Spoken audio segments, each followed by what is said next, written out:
Hi guys, ಎಲ್ಲರೂ ಹೇಗಿದ್ದೀರಾ? ಚೆನ್ನಾಗಿದ್ದೀರಾ ಅಂತ ಅನ್ಕೊತೀನಿ.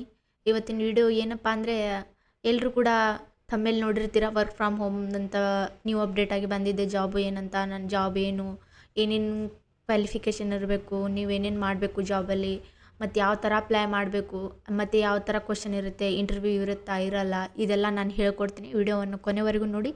ಹಾಗೆ ಇನ್ನೊಂದು, ನಮ್ಮ ಚಾನಲ್ನ ಸಬ್ಸ್ಕ್ರೈಬ್ ಮಾಡೋದು ಮಾತ್ರ ಮರಿಬೇಡಿ. ನಿಮ್ಮೊಂದು ಸಬ್ಸ್ಕ್ರೈಬ್ನಿಂದ ನಮಗೆ ಸಪೋರ್ಟ್ ಸಿಕ್ಕಾಗ ಆಗುತ್ತೆ. ಮತ್ತು ಇದೇ ಥರ ನಮಗೆ ವಿಡಿಯೋ ಮಾಡೋದು ಮತ್ತು ನಿಮಗೂ ಹೇಳ್ಕೊಡೋದು ನಮಗೂ ಕೂಡ ಚೆನ್ನಾಗಿ ಅನಿಸುತ್ತೆ. ನೀವು ಸಬ್ಸ್ಕ್ರೈಬು ಲೈಕ್ ಕೊಟ್ಟರೆ ಚೆನ್ನಾಗಿರುತ್ತೆ, ನಮಗೂ ಕೂಡ ಚೆನ್ನಾಗಿ ಅನಿಸುತ್ತೆ. ನೀವು ಕೊಡೋ ಒಂದು ಸಬ್ಸ್ಕ್ರೈಬ್ ಮತ್ತು ಲೈಕ್ನಿಂದ ನಮಗೆ ಸಪೋರ್ಟ್ ಸಿಕ್ಕಾಗುತ್ತೆ. ಅದಕ್ಕೋಸ್ಕರ ನಮಗೊಂದು ಲೈಕ್ ಕೊಡಿ ಮತ್ತು ಸಬ್ಸ್ಕ್ರೈಬ್ ಮಾಡಿ. ಮತ್ತು ನಿಮ್ಮೆಲ್ಲ ಫ್ರೆಂಡ್ಸ್ಗಳಿಗೂ ಈ ವಿಡಿಯೋ ಶೇರ್ ಮಾಡಿ. ಯಾರು ವರ್ಕ್ ಫ್ರಮ್ ಹೋಮ್ಗಾಗಿ ಹುಡುಕ್ತಾ ಇರ್ತಾರ ಅವರಿಗೆಲ್ಲ ಶೇರ್ ಮಾಡಿ. ಈ ಜಾಬ್ದಲ್ಲಿ ಬಂದುಬಿಟ್ಟು ಏನು ಮಾಡಬೇಕಂದ್ರೆ, ಜಾಬ್ ಏನಿರುತ್ತಪ್ಪ ಅಂದರೆ, ಇನ್ಶೂರೆನ್ಸ್ ಕಂಪ್ನಿದವ್ರು ಏನಿರುತ್ತಲ್ಲ ಆ ಥರ ಇರುತ್ತೆ. ಇದು ಕಂಪ್ನಿ ಯಾವುದಂದರೆ ಡಿಟೋ ಕಂಪ್ನಿ ಅಂತ. ಡಿಟೋ ಕಂಪ್ನಿ ಕಡೆಯಿಂದ ಇದು ಜಾಬ್ ರಿಕ್ವೈರ್ಮೆಂಟ್ ಬಂದಿದ್ದು. ಕ್ವಾಲಿಫಿಕೇಷನ್ ಏನು ಎಂತ ಅಂತ ಏನು ಭಯ ಪಡ್ಕೊಳ್ಳೋದು ಅವಶ್ಯಕತೆ ಏನಿಲ್ಲ. 12th ಆದರೂ ಸರಿ, 10th ಆದರೂ ಸರಿ ಕ್ವಾಲಿಫಿಕೇಷನ್ ಆಗಿರಬೇಕು. ಮತ್ತು ಕನ್ನಡ ಮತ್ತು ಕನ್ನಡ ಬರ್ತಿರಬೇಕು. ಮತ್ತು ಇಂಗ್ಲೀಷೇ ಬರಬೇಕು ಅಂತೇನಿಲ್ಲ. ಇಲ್ಲೊಂದು ಒಳ್ಳೆಯ ವಿಷಯ ಏನಪ್ಪ ಅಂದರೆ, ಕೆಲವೊಬ್ಬರಿಗೆ ಇಂಗ್ಲೀಷ್ ಮಾತಾಡೋದು ತೊಂದರೆ ಆಗ್ತಿರುತ್ತೆ. ವರ್ಕ್ ಫ್ರಮ್ ಹೋಮ್ ಅಂದರೆ ಎಲ್ಲನೂ ಇಂಗ್ಲೀಷಲ್ಲೇ ಇಂಗ್ಲೀಷಲ್ಲೇ ಮಾಡಬೇಕು ಅಂತ ಇರುತ್ತೆ. ಜಾಬ್ ಮಾತ್ರ ನೀವು ಕನ್ನಡದಲ್ಲಿನೂ ಮಾಡ್ಬೋದು, ಇಂಗ್ಲೀಷಲ್ಲಿನೂ ಮಾಡ್ಬೋದು. ಇಲ್ಲಿ ಇಂಗ್ಲೀಷ್ ಚೆನ್ನಾಗಿ ಬರ್ತಿರೋರು ಮತ್ತು ಕನ್ನಡ ಇಂಗ್ಲೀಷ್ ಎರಡು ಮೀಡಿಯಮ್ ಇರುತ್ತೆ. ಮತ್ತು ನೀವು ಬೇರೆ ಯಾವುದಾದ್ರೂ ನಿಮಗೆ ಭಾಷೆ ಬರ್ತಿದ್ರೆ ಅದನ್ನು ಕೂಡ ಅಪ್ಲೈ ಮಾಡ್ಬೋದು. ಇದು ಕಸ್ಟಮರಿಗೆ ಯಾವ ಥರ ಇನ್ಶೂರೆನ್ಸ್ ಆಗಿ ಬರುತ್ತೆ, ನಿಮ್ಮದು ಯಾವ ಇನ್ಶೂರೆನ್ಸ್ ತೊಗೊಂಡ್ರೆ ನಿಮ್ಗೆ ಏನು ಹೆಲ್ಪ್ ಆಗುತ್ತೆ. ಮತ್ತು ನೀವು ಹಾಯ್, ಇಲ್ಲಿ ಅಪ್ಲೈ ನೋ ಅಂತ ಇದೆ ನೋಡಿ. ಅಪ್ಲೈ ನೋ ಅಂತ ಕ್ಲಿಕ್ ಮಾಡಿದ ತಕ್ಷಣ ಅಪ್ಲೈ ವಿತ್ ರೆಸ್ಯೂಮ್ ಅಂತ ಕೊಟ್ಟಿದ್ದಾರೆ. ಅಪ್ಲೈ ವಿತ್ ರೆಸ್ಯೂಮ್ ಅಂತ ರೆಸ್ಯೂಮ್ ಮೇಲೆ ಕ್ಲಿಕ್ ಮಾಡಿ. ಅಪ್ಲೈ ವಿತ್ ರೆಸ್ಯೂಮ್ ಅಂತ ಕ್ಲಿಕ್ ಮಾಡಿದ ತಕ್ಷಣ ಇಲ್ಲಿ ಈ ಥರ ಬರುತ್ತೆ ನೋಡಿ. ಈ ಜಾಬ್ ಬಗ್ಗೆ ಏನೇನು ಮಾಡಬೇಕು, ಏನೇನಿಲ್ಲ, ಯಾವ ಸ್ಕಿಲ್ ಇರಬೇಕು, ಏನೇನು ಓದಿರಬೇಕು, ನೀವು ಯಾವ ಥರ ಕೆಲಸ ಮಾಡಬೇಕು ಅಂತ ಇಲ್ಲೆಲ್ಲ ಕೊಟ್ಟಿರ್ತಾರೆ. ನೀವು ಇದನ್ನು ಚೆನ್ನಾಗಿ ಓದ್ಕೊಳ್ಳಿ. ಆಮೇಲೆ ಇಲ್ಲಿ ರೆಸ್ಯೂಮ್ ಸಬ್ಮಿಟ್ ಮಾಡಿ. ನಿಮ್ಮ ರೆಸ್ಯೂಮ್ ಸಬ್ಮಿಟ್ ಆದ ತಕ್ಷಣ ಇಲ್ಲಿ ನಿಮ್ಮದು ಹೆಸರು ಹಾಕಿ ಮತ್ತು ನಿಮ್ಮ ನೇಮ್ ಹಾಕಿ. ಅಲ್ಲಿ ChatGPTಗೆ ನಿಮ್ಮ ಎಲ್ಲ ಡೀಟೇಲ್ಸನ್ನು ನೀವು ಒಂದು ಪೇಜಲ್ಲಿ ಬರೋದು, ಅದಕ್ಕೆ ಹಾಕಿದ ತಕ್ಷಣ ಅದು ನಿಮಗೆ ರೆಸ್ಯೂಮ್ ಕೂಡ ಮಾಡಿಕೊಡುತ್ತೆ. ಚೆನ್ನಾಗಿ ಪಿ ಡಿ ಎಫ್ ಫಾರ್ಮೇಟಲ್ಲಿ ಮಾಡಿಕೊಡುತ್ತೆ. ಅಲ್ಲಿ ರೆಸ್ಯೂಮ್ ಮಾಡಿಕೊಂಡು ಇಲ್ಲಿ ನಿಮ್ಮ ಹೆಸರು ಹಾಕಿ, ನನ್ನೆಲ್ಲ ಹೆಸರು ಮತ್ತು ನಿಮ್ಮ ನಂಬರು, ಫೋನ್ ನಂಬರ್ ಎಲ್ಲ ಹಾಕಿ. ಮತ್ತು ಇವು ಯಾವ್ಯಾವ ಲ್ಯಾಂಗ್ವೇಜ್ ಬರುತ್ತೆ, ನಿಮಗೆ ಯಾವ್ಯಾವ ಲ್ಯಾಂಗ್ವೇಜ್ ಬರುತ್ತೆ, ನಾನು ಮರಾಠಿ, ಹಿಂದಿ ಬರುತ್ತೆ. Specify if you have selected other language please specify. ಅಂದರೆ ನೀವು ಕನ್ನಡ ಇಂಗ್ಲೀಷ್ ಬಿಟ್ಟು ಬೇರೆ ಯಾವುದಾದ್ರೂ ಲ್ಯಾಂಗ್ವೇಜ್ ಬರೆದ್ರೆ ಇಲ್ಲಿ ಹಾಕಿ ಅಂತ ಕೊಟ್ಟಿದ್ದಾರೆ. ನನಗೆ ಮರಾಠಿ ಹಿಂದಿ ಬರುತ್ತೆ, ನಾನು ಹಾಕಿದ್ದೀನಿ. ಕನ್ನಡ ಇಂಗ್ಲೀಷ್ ಅಂತ ಕ್ಲಿಕ್ ಮಾಡಿ. ಮತ್ತು ನೋಟಿಸ್ ಪೀರಿಯಡ್ ಅಂದರೆ ನಿಮಗೆ ಎಷ್ಟು ದಿನದಲ್ಲಿ ಈ ಜಾಬ್ ಬೇಕು ಅಂತ ಕೊಟ್ಟಿದ್ದಾರೆ. ಕ್ಯಾನ್ ಜಾಯಿನ್ ರೈಟ್ ಅವೇ ಅಂತ ಕೊಟ್ಟಿದ್ದಾರೆ. 15 days ಅಂತ ಕೊಟ್ಟಿದ್ದಾರೆ. 16 to 30 days ಕೊಟ್ಟಿದ್ದಾರೆ. 31 to 60 days ಕೊಟ್ಟಿದ್ದಾರೆ. ನೀವು ಎಷ್ಟು ದಿನದಲ್ಲಿ ಜಾಯ್ನ್ ಆಗಬೇಕಂತೀರ ಅದನ್ನು ಹಾಕಿ. ನಾನು ಕ್ಯಾನ್ ಜಾಯಿನ್ ರೈಟ್ ಅವೇ ಅಂತ ಹಾಕಿದ್ದೀನಿ. ನೀವು ಇಲ್ಲಿ ನೀವು ಫ್ರೆಷರ್ ಇದ್ದೀರಾ, ಇಲ್ಲ ಹಿಂದೆ ಎಲ್ಲಾದರೂ ಕೆಲಸ ಮಾಡ್ತಿದ್ದೀರಾ ಅಂತ ಕೇಳ್ತಿದ್ದಾರೆ. ನಿಮ್ಮಲ್ಲಿ ಸ್ಯಾಲ್ರಿ ಎಷ್ಟಿದ್ದು ಅಂತ ಕೇಳ್ತಿದ್ದಾರೆ. ಇಲ್ಲ ನೋ ಫ್ರೆಷರ್ ಅಂತ ಹಾಕಿ. ನಾನು ಫ್ರೆಷರ್ ಅಂತ ಹಾಕಿದ್ದೀನಿ, ನೀವು ಕೂಡ ಅದೇ ಹಾಕಿ. ಇಲ್ಲಾಂದರೆ ನೀವು ಹಿಂದೆ ಬೇರೆ ಕಡೆ ಎಲ್ಲ ಕೆಲಸ ಮಾಡ್ತೀರಾ ಅದನ್ನು ಹಾಕಿ. Please mention your where did you hear about this opportunity. ಅಂದರೆ ನೀವು ಎಲ್ಲಿ ಈ ಜಾಬನ್ನು ಎಲ್ಲಿ ನೋಡಿದ್ದೀರಾ, ಯಾವ ವೆಬ್ಸೈಟಲ್ಲಿ ನೋಡಿದ್ದೀರಾ ಅಂತ ನೀವು ಇದರಲ್ಲಿ ಬರೀಬೇಕು. ಅದೇನಂತ ನೀವು ಲಿಂಕ್ಡ್ಇನ್ ಜಾಬು ಪೋಸ್ಟಿಂಗಲ್ಲಿ ನೋಡಿದ್ದೀರಾ, ಇಲ್ಲ ಯೂಟ್ಯೂಬಲ್ಲಿ ನೋಡಿಲ್ಲ, ಇಲ್ಲ ಇನ್ಸ್ಟಾಗ್ರಾಮಲ್ಲಿ ನೋಡಿದ್ದೀರಾ, ಇಲ್ಲ ನೌಕರಿ ಪೋರ್ಟಲಲ್ಲಿ ನೋಡಿದಿಲ್ಲ, ಇಲ್ಲ ಪಿನ್ಶಾರ್ಟ್ ಇರುತ್ತೆ ಅದರಲ್ಲಿ ನೋಡಿದ್ದೀರಾ, ಇಲ್ಲ ಪಿನ್ಶಾರ್ಟ್ ಡೈಲಿ ಪಾಡ್ಕಾಸ್ಟ್ ಇರುತ್ತೆ ಅದರಲ್ಲಿ ನೋಡಿದ್ದೀರಾ, ಇಲ್ಲ ಟೆಲಿಗ್ರಾಮ್ ನೋಡಿದಿಲ್ಲ, ವಾಟ್ಸಪ್ ಗ್ರೂಪಲ್ಲಿ ನೋಡಿದ್ದೀರಾ, ಇಲ್ಲ ಎನಿ ಅದರ್ ಸೋರ್ಸ್ ಅಂತ ಕೊಟ್ಟಿದ್ದಾರೆ. ನಾನು ಟೆಲಿಗ್ರಾಮ್ ಅಂತ ಹಾಕ್ತೀನಿ. ನೀವು ಎದರಲ್ಲಿ ನೋಡಿದ್ರೆ ಅದನ್ನು ಹಾಕಿ. ನಾನು if your option was other is a previous question please mention the source is not other then please write any. ಅಂದರೆ ನೀವು ಬೇರೆದರೆಲ್ಲಾದರೂ ನೋಡಿದ್ದೀರಾ ಅಂದರೆ ಎನಿ ಅದರ್ ಸೋರ್ಸ್ ಅಂತ ಹಾಕಿದ ತಕ್ಷಣ ನೀವು ಯಾವ ವೆಬ್ಸೈಟಲ್ಲಿ ನೋಡಿದ್ದೀರಾ ಇಲ್ಲಿ ಬರೀಬೇಕು. ಇಲ್ಲ ಅಂದರೆ ಎನ್ನೆ ಅಂತ ಹಾಕಿಬಿಡಬೇಕು. ಅದಾದಮೇಲೆ are you an employee referral ಅಂದರೆ ನೀವು ಯಾರಾದರೂ ನಿಮಗೆ ಎಂಪ್ಲಾಯ್ ರೆಫರ್ ಮಾಡಿದಾರಾ, ಬೇರೆ ಯಾರು ಎಂಪ್ಲಾಯ್ ಅಂತ ಕೊಟ್ಟಿದ್ದಾರೆ. ನೋ ಅಂತ ಹಾಕಿ.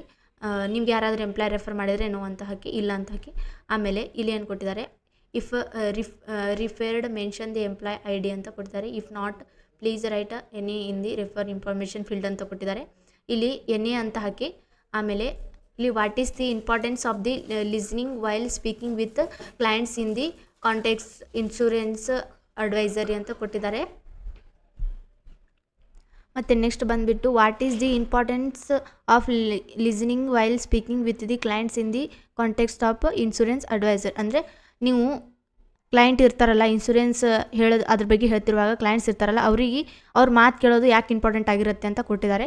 ಇದು ಮತ್ತು ಇನ್ನೊಂದು ನೆಕ್ಸ್ಟ್ ಕ್ವಶನ್ ಏನಿದೆ, Ditto doesn't believe the spam calling but rather speak only to the customer who book calls with us why is this good. ಅಂದ್ರೆ ನೀವು ಯಾಕೆ ಸ್ಪ್ಯಾಮ್ ಕಾಲ್ ಅಂದರೆ ಡಿಟೋ ಕಂಪ್ನಿಯವರು ಇದೆಲ್ಲ ಅದು ಸ್ಪ್ಯಾಮ್ ಕಾಲ್ ಇರ್ತಾವಲ್ಲ ಅದಕ್ಕೆಲ್ಲ ನಂಬಲ್ಲ. ಅದು ಒಂದು ಇದು ಮಾಡಿದ್ದಾರೆ, ಏನಪ್ಪ ಅಂದರೆ ಯಾರು ಕಸ್ಟಮರ್ ಬುಕ್ ಮಾಡಿರ್ತಾರಲ್ಲ ಇನ್ಶೂರೆನ್ಸ್ ಕಂಪ್ನಿಯಿಂದ ಮಾತಾಡಬೇಕು ಅಂತ ಅವರಿಗಷ್ಟೇ ಅವರು ಮಾತಾಡೋಕ್ಕೆ ಬಿಡ್ತಾರೆ. ಇದರಲಿಂತ ಏನು ನಿಮಗೆ ಹೆಲ್ಪ್ ಆಗುತ್ತೆ ಅಂತ ಕೊಟ್ಟಿದ್ದಾರೆ, ಯಾಕೆ ನಿಮಗೆ ಒಳ್ಳೆಯದಾಗುತ್ತೆ ಅಂತ ಕೊಟ್ಟಿದ್ದಾರೆ. ಅದಕ್ಕೆ ನೀವೇನು ಬರೀಬೇಕು, ಇದು ನಮಗೆ ಟೈಮ್ ಸೇವಿಂಗ್ ಇರುತ್ತೆ ಮತ್ತು ಕಸ್ಟಮರ್ಸ್ ಕೂಡ ಹೆಲ್ಪ್ ಆಗುತ್ತೆ, ನಮಗೂ ಕೂಡ ಹೆಲ್ಪ್ ಆಗುತ್ತೆ ಅಂತ ಇಲ್ಲಿ ಬರೀಬೇಕು. Next in not more than 4 sentence write about an activity that your practice that has taught you some valuable life lesson. ಅಂದರೆ ನಿಮ್ಮ ಲೈಫಲ್ಲಿ ನೀವು ಡೈಲಿ ಮಾಡೋದು ಯಾವ್ದಾರ ಥಾಟ್ ಇದ್ದರೆ ಇಲ್ಲಿ ಶೇರ್ ಮಾಡಿ ಅಂತ ಕೊಟ್ಟಿದ್ದಾರೆ. ನೀವು ಯೋಗ ಅಲ್ವಾ, ಏನಾದರೂ ನಿಮಗೇನು ಡೈಲಿ ಏನಾದರೂ ಥಾಟ್ಸ್ ಇದ್ದರೆ ಪಾಸಿಟಿವ್ ಅದನ್ನು ಫಿಲ್ ಮಾಡಬೇಕು. ಮತ್ತು next do you have any pending criminal case convictions that might impact your employ eligibility. ಅಂದರೆ ನೀವು ಯಾವುದಾದ್ರೂ ನಿಮ್ಮ ಮೇಲೆ ಕೇಸ್ ನಡೀತಾ ಇದೆ ಅಂತ ಕೇಳ್ತಾ ಇದ್ದಾರೆ, ನಾನು ನೋ ಅಂತ ಹಾಕಿನಿ, ನೀವು ನೋ ಅಂತ ಹಾಕಿ. ಅದಾದಮೇಲೆ ಇಲ್ಲೆಲ್ಲ ಈ 3 ಕ್ವಶನ್ಗೆ ಆನ್ಸರ್ ನೀವು ಚಾಟ್ ಜಿಪಿಟಿಯಲ್ಲಿ ತೊಗೋಬೋದು. ಚಾಟ್ ಜಿಪಿಟಿಯಲ್ಲಿ ಅದನ್ನು ಈ ಕ್ವಶನ್ನ ಸ್ಕ್ರೀನ್ಶಾಟ್ ಹೊಡೆದು ಹಾಕಿ ಅದರಲ್ಲಿ ಅದನ್ನು ಇದು ಮಾಡಿದ ತಕ್ಷಣ ಅದೆಲ್ಲ ನಿಮಗೆ ಈ ಥರ ಹೇಳ್ಕೊಡುತ್ತೆ.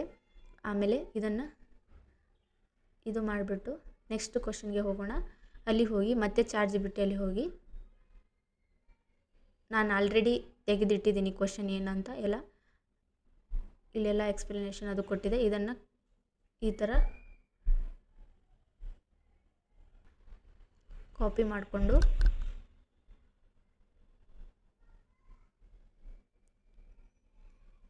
ಇಲ್ಲಿ ಹಾಕಿಬಿಡಿ. ಇದೇ ಥರ ಇಲ್ಲಿ ನೆಕ್ಸ್ಟ್ ಕೂಡ ಅದೇ ಥರ ಹಾಕಿ ಕಾಪಿ ಮಾಡಿಕೊಂಡು ಇಲ್ಲಿ ನೋ ಅಂತ ಹಾಕಿದ್ದೀವಿ ಆಲ್ರೆಡಿ. ಇದೆಲ್ಲ ಆದಮೇಲೆ I understand the application process will be deemed finalised only upon my submission of the video resume ಅಂತ ಕೊಟ್ಟಿದ್ದಾರೆ. ಇಲ್ಲಿ ಇದು ಐ ಅಂಡರ್ಸ್ಟ್ಯಾಂಡ್ ಅಂತ ಹಾಕಿ, ಇಲ್ಲಿ ಆದಮೇಲೆ ಐ ಆಮ್ ನಾಟ್ ರೋಬೋಟ್ ಅಂತ ಹಾಕಿ, ಇದು ಕರೆಕ್ಟ್ ಹಾಕಿ, ಆಮೇಲೆ ಸಬ್ಮಿಟ್ ದಿ ಅಪ್ಲಿಕೇಶನ್ ಅಂತ ಹಾಕಿ, ಇವಾಗ ಸಬ್ಮಿಟ್ ಯುವರ್ ಅಪ್ಲಿಕೇಶನ್ ಅಂತ ಕೊಟ್ಟಿದ್ದಾರೆ, ಸಕ್ಸಸ್ಫುಲ್ ಅಂತ. ನೀವು ಇಲ್ಲಿ ಅಪ್ಲಿಕೇಶನ್ ಹಾಕುವಾಗ ಯಾವ ಇಮೇಲ್ ಹಾಕಿರ್ತೀರಲ್ಲ ಆ ಇಮೇಲ್ಗೆ ನಿಮಗೆ ಒಂದು ಮೆಸೇಜ್ ಬರುತ್ತೆ ಇದು ಹಾಕಿದ ತಕ್ಷಣವೇ. ಇಲ್ಲಿ ನನಗೆ ಮೆಸೇಜ್ ಬಂದಿದೆ ನೋಡಿ, ಏನಂತ ಇಲ್ಲಿದೆ ನೋಡಿ, ಇಮೇಜ್ ದಿಸ್ ಆರ್ ಹೈಡನ್ ಅಂತ ಕೊಟ್ಟಿದ್ದಾರೆ. ಹಾಯ್ ನನ್ನ ಹೆಸರು ಹಾಕಿದ್ದಾರೆ, ಕಂಗ್ರ್ಯಾಚುಲೇಷನ್ ಮೇಕಿಂಗ್ ಅಂತ ಕೊಟ್ಟಿದ್ದಾರೆ. Record video CV Google or Chrome ಅಂತ ಕೊಟ್ಟಿದ್ದಾರೆ. Please use this Google or Chrome to record CV ಅಂತ ಕೊಟ್ಟಿದ್ದಾರೆ. ನೀವು ಇಲ್ಲಿ ಅವ್ರು ಕ್ವಶನ್ ಕೊಡ್ತಾರೆ, 3 ಕ್ವಶನ್ ಅಂತ ಕೊಡ್ತಾರೆ, ಅದನ್ನು ನೀವು ಆನ್ಸರ್ ಇದೆಯಲ್ಲ ಅದು ರೆಕಾರ್ಡ್ ಮಾಡಿ ಅವರಿಗೆ ಸಬ್ಮಿಟ್ ಮಾಡಬೇಕಾಗಿರುತ್ತೆ. ಅದು ಆದಮೇಲೆ ನೆಕ್ಸ್ಟ್ ಸ್ಟೆಪ್ ಇರುತ್ತೆ, ಅದನ್ನು ಫಾಲೋ ಮಾಡೋದು. ಅದು ಆದಮೇಲೆ ನೆಕ್ಸ್ಟ್ ಸ್ಟೆಪ್ ಕೊಡ್ತಾರೆ ಅವರು, ಈ ಥರ ಇರುತ್ತೆ. ಅದು ನೆಕ್ಸ್ಟ್ ಸ್ಟೆಪ್ಪು ನೀವು ವಿಡಿಯೋ ರೆಕಾರ್ಡ್ ಮಾಡೋದು, ಯಾವ ಥರ ಕ್ವಶನನ್ನು ಇದು ಮಾಡೋದು ನಾನು ನಿಮಗೆ ಹೇಳ್ಕೊಡ್ತೀನಿ. ಅದು ವಿಡಿಯೋ ಬೇಕಾದಲ್ಲಿ ನನಗೆ ಕಮೆಂಟ್ ಮಾಡಿ ತಿಳಿಸಿ, ನಾನೇನು ಅದರ ಮೇಲೆ ಒಂದು ವಿಡಿಯೋ ಮಾಡ್ತೀನಿ. ಮತ್ತು ನಮ್ಮ ಚಾನಲ್ನ ಸಬ್ಸ್ಕ್ರೈಬ್ ಮಾಡಿ, ಹಾಗೆ ನಿಮ್ಮೆಲ್ಲ ಫ್ರೆಂಡ್ಸ್ಗಳಿಗೂ ಶೇರ್ ಮಾಡಿ, ಅವರಿಗೂ ಕೂಡ ಹೆಲ್ಪ್ ಆಗಲಿ. ಮತ್ತು ಇದರಲ್ಲಿ ಸ್ಯಾಲ್ರಿ ಬಂದುಬಿಟ್ಟು 18,000ನಿಂದ ಮತ್ತು 25,000 ತನಕ ಇರುತ್ತೆ. ನೀವು ಯಾವ ಥರ ಕೆಲಸ ಮಾಡ್ತೀರಿ ಅದರ ಮೇಲೆ ಡಿಪೆಂಡ್ ಆಗಿರುತ್ತೆ. ಮುಂದೆ ಬರ್ತಾ ಜಾಸ್ತಿನೂ ಕೂಡ ಆಗ್ಬೋದು. ಮತ್ತು ಇದರಲ್ಲಿ ನಿಮಗೆ ಯಾವುದಾದ್ರೂ ಡೌಟ್ ಇದ್ದರೆ, ನಿಮಗೆ ನೆಕ್ಸ್ಟ್ ಸ್ಟೆಪ್ ಬಗ್ಗೆ ಏನಾದರೂ ಕೇಳಬೇಕಾಗಿತ್ತು, ಯಾವ ಥರ ನೆಕ್ಸ್ಟ್ ಸ್ಟೆಪ್ ಇರುತ್ತೆ ಅಂತ ಇಲ್ಲಿ ಏನಾದರೂ ಕೇಳಬೇಕಾಗಿತ್ತಂದರೆ ನನಗೆ ಕಮೆಂಟ್ ಮಾಡಿ, ನಾನು ಏನಂತ ನೆಕ್ಸ್ಟ್ ಸ್ಟೆಪ್ ಮೇಲೆ ಒಂದು ವಿಡಿಯೋ ಮಾಡಿ ನಿಮಗೆ ತಿಳಿಸ್ತೀನಿ. ನನ್ನ ವಿಡಿಯೋ ನೋಡಿದ್ದಕ್ಕಾಗಿ ಎಲ್ರಿಗೂ ಥ್ಯಾಂಕ್ಸ್.